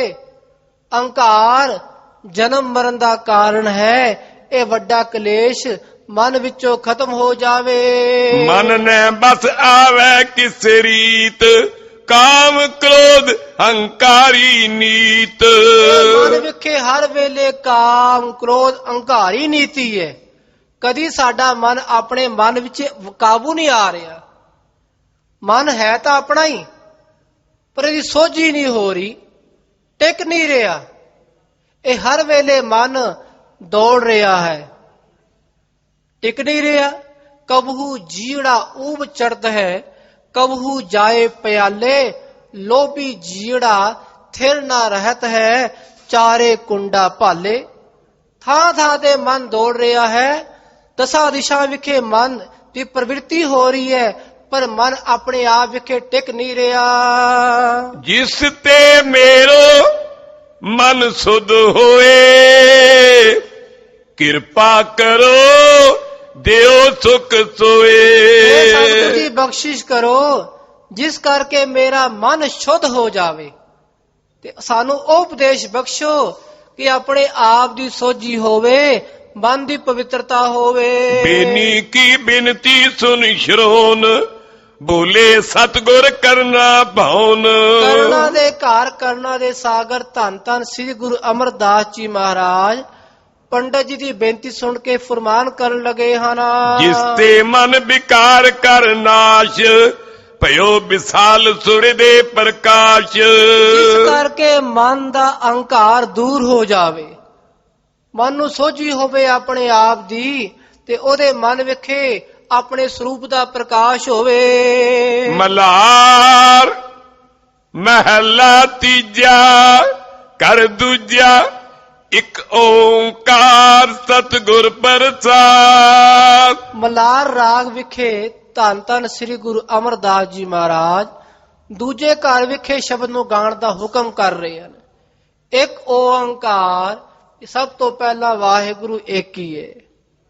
ਸਤ ਚਿਤ ਆਨੰਦ ਸਰੂਪ ਹੈ, ਉਹ ਹਮੇਸ਼ਾ ਸਤ ਹੈ, ਕਦੀ ਨਾਸ਼ ਨਹੀਂ ਹੁੰਦਾ। ਚਿਤ ਹੈ, ਚੇਤਨ ਹੈ, ਹਰ ਇੱਕ ਵਿਖੇ ਉਹਦੀ ਸੱਤਾ ਹੈ, ਤੇ ਉਹੀ ਆਨੰਦ ਸਰੂਪ ਹੈ। ਇੱਕ ਦੀ ਪ੍ਰਾਪਤੀ ਸੱਚੇ ਗੁਰੂ ਦੀ ਕਿਰਪਾ ਸਦਕਾ ਹੁੰਦੀ ਹੈ। ਇਹੋ ਮਨ ਗਿਰੀ ਕਿਉ ਮਨ ਉਦਾਸੇ।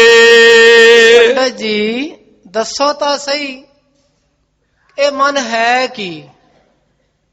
ਇਹ ਮਨ ਗਿਰਹੀ ਗ੍ਰਸਤੀ ਹੈ ਕਿ ਉਦਾਸੀ ਹੈ? ਸਰੀਰ ਤਾਂ ਗ੍ਰਸਤੀ ਬਣਦਾ ਹੈ, ਉਦਾਸੀ ਬਣਦਾ ਹੈ, ਜੋਗੀ ਬਣਦਾ ਹੈ, ਪਰ ਮਨ ਕੀ ਹੈ? ਮਨ ਦੀ ਪਛਾਣ ਤਾਂ ਕਰੀਏ ਕਿ ਮਨ ਸਾਡਾ ਗ੍ਰਸਤੀ ਹੈ ਜਾਂ ਉਦਾਸੀ ਹੈ। ਕਿ ਇਹੋ ਮਨ ਅਵਰਨ ਸਦਾ ਵਿਨਾਸ਼ੇ। ਇਹ ਮਨ ਅਵਰਨ ਹੈ, ਵਰਨਾ ਤੋਂ ਰਹਿਤ ਹੈ। ਵਰਨ, ਚਾਰ ਵਰਨ, ਜਾਤੀ ਬੰਧਨ ਆਦਿਕ ਜਿਹਦੇ ਚ ਪੈਣ। ਇਹ ਮਨ ਜਾਂ ਅਵਰਨ ਹੈ, ਬੰਧਨਾਂ ਤੋਂ ਪਰੇ ਹੈ, ਜਾਂ ਇਹ ਮਨ ਅਬਨਾਸ਼ੀ ਹੈ। ਅਵਰਨ ਦਾ ਦੂਜਾ ਅਰਥ ਹੈ ਕਿ ਇਸ ਮਨ ਨੂੰ ਕੋਈ ਪਰਦਾ ਪਿਆ ਹੈ ਕਿ ਨਹੀਂ ਪਿਆ, ਕਿ ਇਹ ਮਨ ਪਰਦੇ ਤੋਂ ਪਰੇ ਹੈ। ਇਹ ਮਨ ਹੈ ਕਿ ਪੰਡਤ ਜੀ ਇਹਦੀ ਵਿਚਾਰ ਕਰੀਏ ਕਿ ਇਹ ਸਾਡਾ ਮਨ ਅਬਨਾਸ਼ੀ ਹੈ, ਜਿਹੜਾ ਕਦੀ ਨਾਸ਼ ਨਹੀਂ ਹੁੰਦਾ। ਕਿ ਇਹ ਮਨ ਚੰਚਲ, ਕਿ ਇਹ ਮਨ ਬੈਰਾਗੇ। ਕਦੀ ਸੋਚਿਆ ਕਿ ਮਨ ਚੰਚਲ ਹੈ ਕਿ ਮਨ ਬੈਰਾਗੀ ਹੈ? ਚੰਚਲ ਹਰ ਵੇਲੇ ਚੱਲ ਰਿਹਾ, ਦੌੜ ਰਿਹਾ, ਹਰਕਤ ਕਰ ਰਿਹਾ, ਜਾਂ ਇਹ ਮਨ ਬੈਰਾਗੀ ਬਣਿਆ ਹੋਇਆ ਹੈ, ਹਰ ਕੰਮ ਤੋਂ ਉਦਾਸ ਹੈ, बैराग धारण करके बैठा है। इस मन को ममता किथों लागे। तो पंडित जी मन नूं ममता किथों लगी है कि मन मोही बन गया कि मेरे ਧੀਆਂ ਪੁੱਤਰ, मेरा परिवार, मेरा घर बार, मेरा शरीर, ये ममता किथों लगी? ਇਹਦਾ विचार करना है। ठीक है पढ़ना है, पर पढ़ के विद्या दी विचार करनी है। विद्या विचारी, यही तो विचार है। अजकल के फिलोसफर, डॉक्टर, प्रोफैसर आदि असी सारे ही विद्या बड़ी पढ़ रहे हैं, पर अपने आप की विचार नहीं की कि साडा मन बैरागी है, गृहस्थी है, उदासी है, सन्यासी है, कि ये मन साडा अविनाशी है। पंडित इस मन का करो विचार। पंडित ओ बेणी पंडित नहीं, इत्थे सारे पंडित। सतगुरु जी सबना नूं सांझा उपदेश दे रहे हैं। परथाए साखी महापुरख बोल दे, सांझी सगल जहान है। दुनिया दे जितने रब दे प्यारे भगत चैवान जिग्यासु हन, वो सारे ही पंडित हन। पंडित आखदे पंडा प्लस इत, पंडा बुद्धि इत तीक्ष्ण, जिहदी बुद्धि तीक्ष्ण होवे, जिहड़ा ज्ञान नूं कैच करे लवे, वो पंडित है। भी गुरसिख भी जिहड़ा ज्ञान नूं लैंदा है, नाम जपदा है, अपने आप की पछाण करदा है, वो सब पंडित है।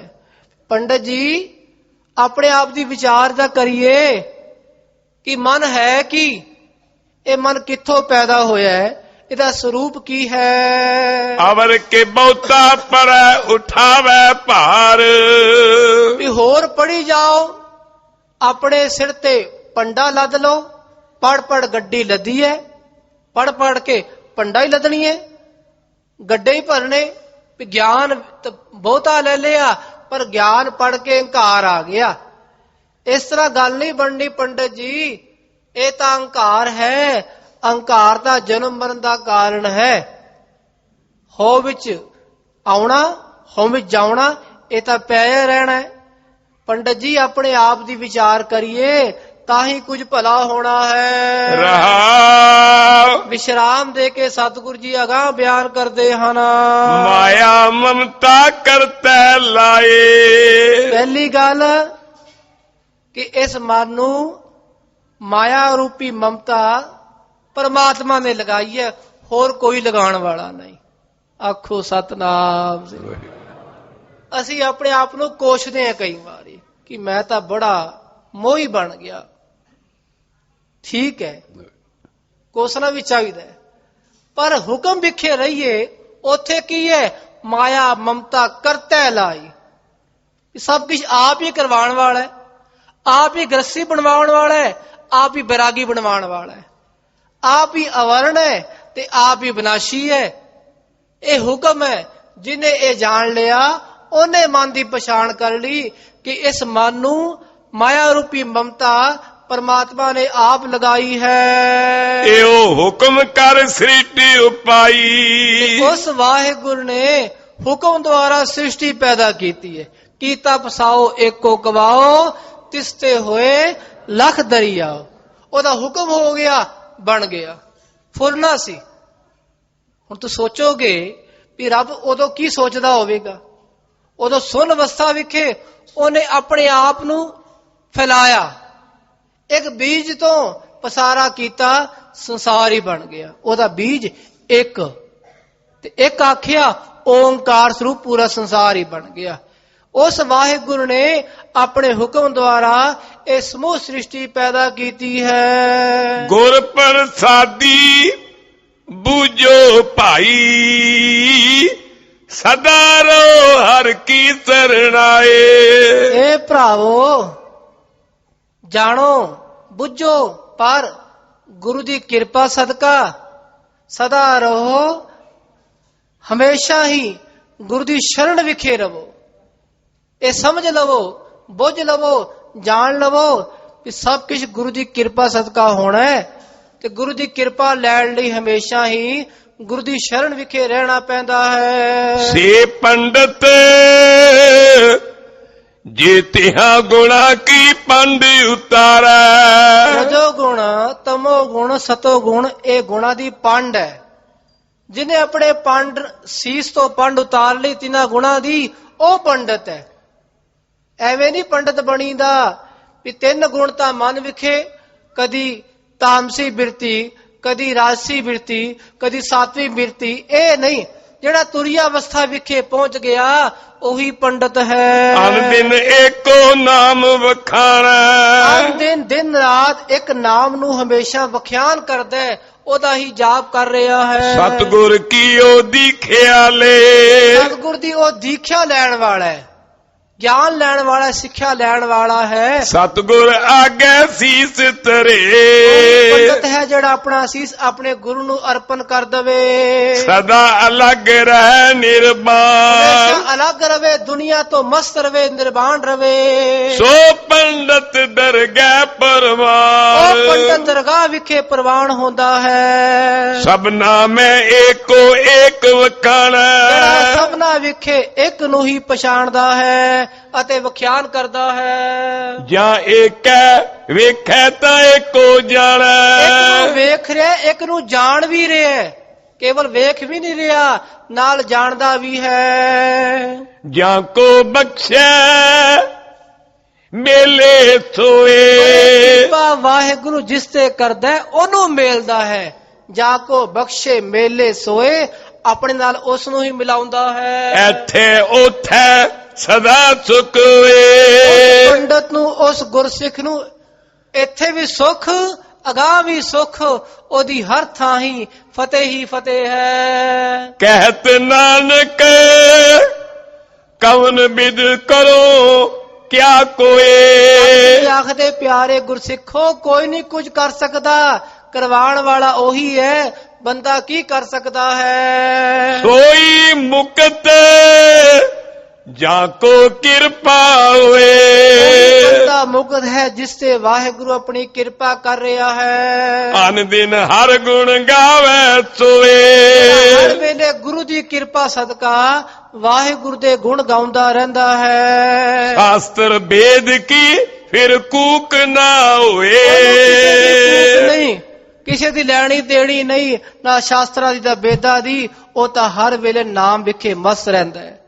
ਜਿਹੜਾ ਇੱਕ ਨਾਮ ਨੂੰ ਸਮਝ ਲਵੇ, ਜਪ ਲਵੇ, ਗੁਰੂ ਦੀ ਕਿਰਪਾ ਸਦਕਾ ਉਹੀ ਪੰਡਤ ਹੈ। ਇਸ ਤਰ੍ਹਾਂ ਸ੍ਰੀ ਗੁਰੂ ਅਮਰਦਾਸ ਜੀ ਮਹਾਰਾਜ ਸਭਨਾਂ ਨੂੰ ਸਿੱਖਿਆ ਦੇ ਰਹੇ ਵੀ ਰੱਬ ਦੇ ਪਿਆਰਿਓ, ਪੰਡਤ ਇਸ ਤਰ੍ਹਾਂ ਬਣੋ, ਪੰਡਤ ਭਾਵ ਗੁਰਸਿੱਖ ਇਸ ਤਰ੍ਹਾਂ ਬਣੋ, ਵਿਦਵਾਨ ਇਸ ਤਰ੍ਹਾਂ ਬਣੋ ਕਿ ਆਪਣੇ ਆਪ ਦੀ, ਆਪਣੇ ਮੂਲ ਦੀ ਪਛਾਣ ਕਰੀਏ। ਮਨ ਤੂੰ ਜੋ ਸਰੂਪ ਹੈ, ਆਪਣਾ ਮੂਲ ਪਛਾਣ, ਮਨ ਹਰ ਜੀ ਤੇਰਾ ਨਾਲ ਹੈ। ਗੁਰਮਤੀ ਹਰ ਰੰਗਮਾਨ ਸਤਿਗੁਰ ਬਖਸ਼ਿਸ਼ ਕਰਨ, ਸਭਨਾਂ ਨੂੰ ਚੜ੍ਹਦੀਆਂ ਕਲਾਂ ਬਖਸ਼ਣ ਜੀ। ਇਤਨੀਆਂ ਹੀ ਬੇਨਤੀਆਂ ਆਪ ਜੀ ਨੇ ਪ੍ਰਵਾਨ ਕਰਨੀਆਂ।